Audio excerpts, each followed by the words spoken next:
you're an agency right now struggling with AI and you're seeing your business model really struggle, and you probably had an idea before on a platform that you would like to try out, without going too much into whether you should do it or not, if you've decided to do it, this might be the best time to. Because right now we have platforms like Lovable where you can just prototype in minutes. You don't need to know a single ounce of knowledge when it comes to coding. You can just, in a very conversational way, I'll give you a little hack as well. In a very conversational way, you can tell ChatGPT what you would like to build, and then ask ChatGPT to give you a structured prompt for a prototype that you can give Lovable, and you'll get a long, very nice prompt, and very cheaply, without you having to pay Lovable a single dollar, you can actually have a prototype that looks really good, and we're talking 15 minutes here. So it's a massive opportunity that's right now starting to emerge. And a lot of questions people are asking me and that I would like to address is, how do you actually know if an idea is good or not? Because the problem I've also seen with this, that maybe you've also seen, or maybe not, maybe this is just like for the X communities where I hang out, is that a lot of really shitty ideas have come. That's the simplest way I could put it. Now you're giving idiots the power to build whatever they want to build, and a lot of these ideas are just flat out stupid.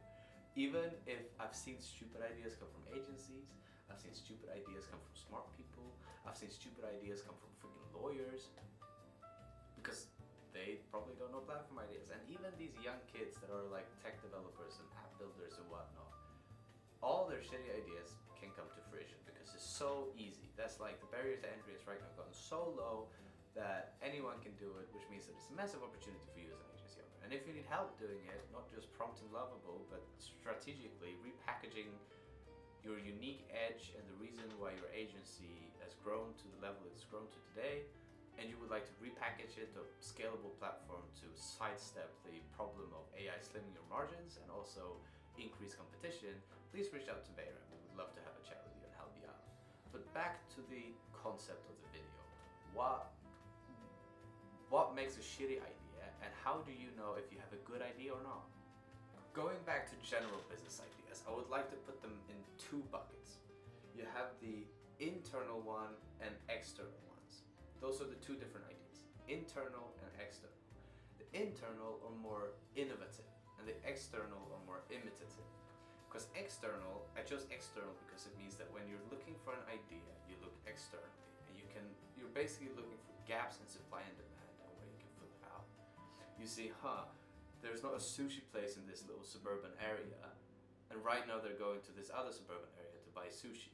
If I just open up a sushi area in this suburban area, I can get all of the ones that usually have to travel much further, and there's a supply and demand gap I can fill. And probably hopefully make some money in the process. Or, you know, a coffee place that's not like a gazillion dollars per coffee. You know, all of those are good external businesses. Most agency and service businesses are imitative, to be frank. I'm going to refer to the book 0 to 1 by Peter Thiel a lot in this video because he puts it the best, I think. And one way you can know whether a business in general is external or internal is looking at how they pitch it. If you're an agency, you probably know it yourself. If you're an agency in a very common industry, and very common space, you're competing with thousands of other agencies that are very, very similar. You know it, clients know it, everyone knows it. The way you then have to pitch yourself to get the sale is to differentiate yourself as much as possible. And even, let's not make this personal about you. You can go on to, let's say you're about to hire a social media agency.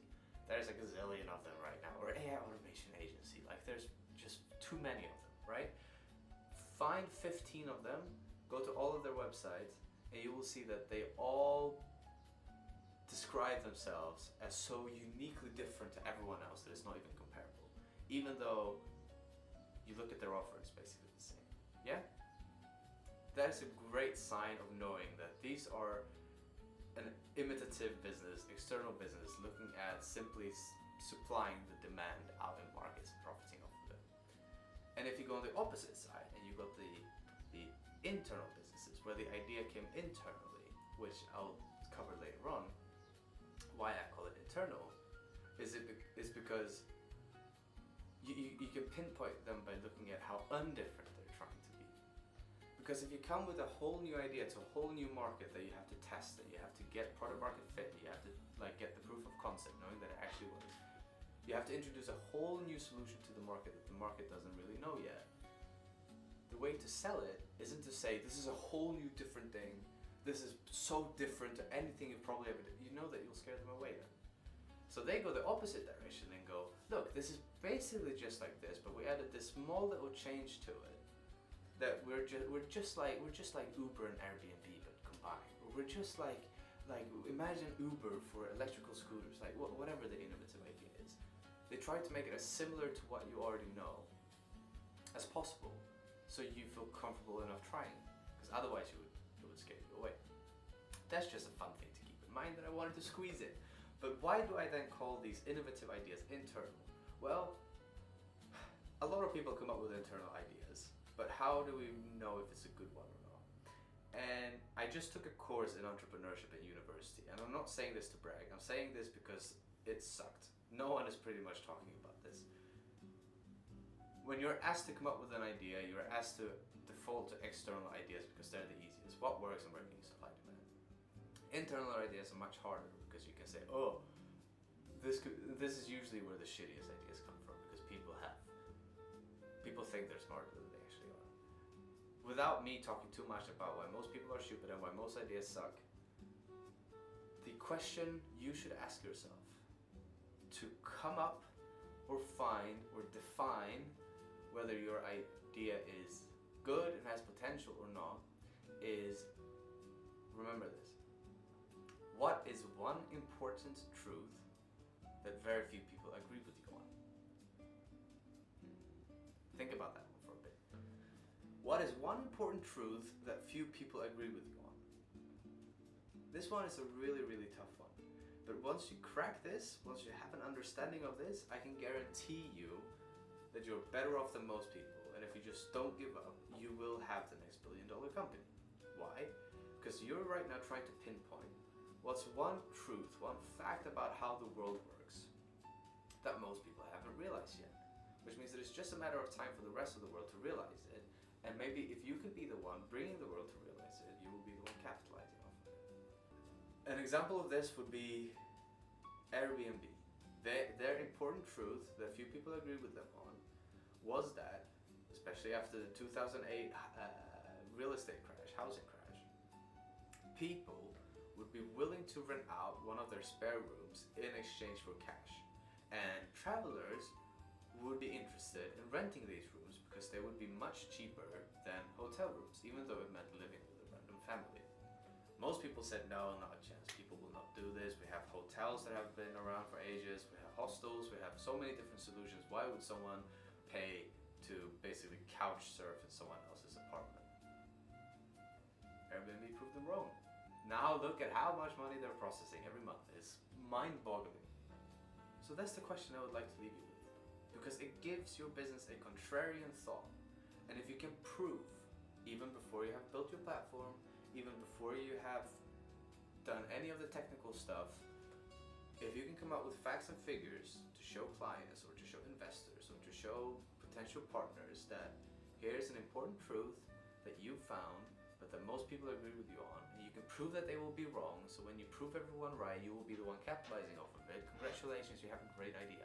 Now, are all of these my ideas? No, they're not, really.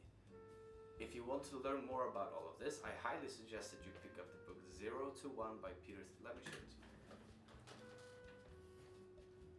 I highly suggest you pick this book up, 0 to 1 by Peter Thiel. This was one of the first books I read when I started my entrepreneurship journey. It's still my Bible. I still use it very often whenever I come up with a new idea. And that's just the trick I wanted to give you in this video. And especially for these agency owners, I feel like it's more important to know these things now than ever, because right now you have such an opportunity to sidestep the, shall we call it the AI revolution. You have such an opportunity to sidestep the problems that you're right now facing and the problems that many agencies are facing by turning what you already have into a unique platform and knowing if your idea is good enough to actually try this on is a very important step that might be the make it or break it for you. Because if you don't have a way to know if your idea is good or not in advance, it will probably just die with you in your grave.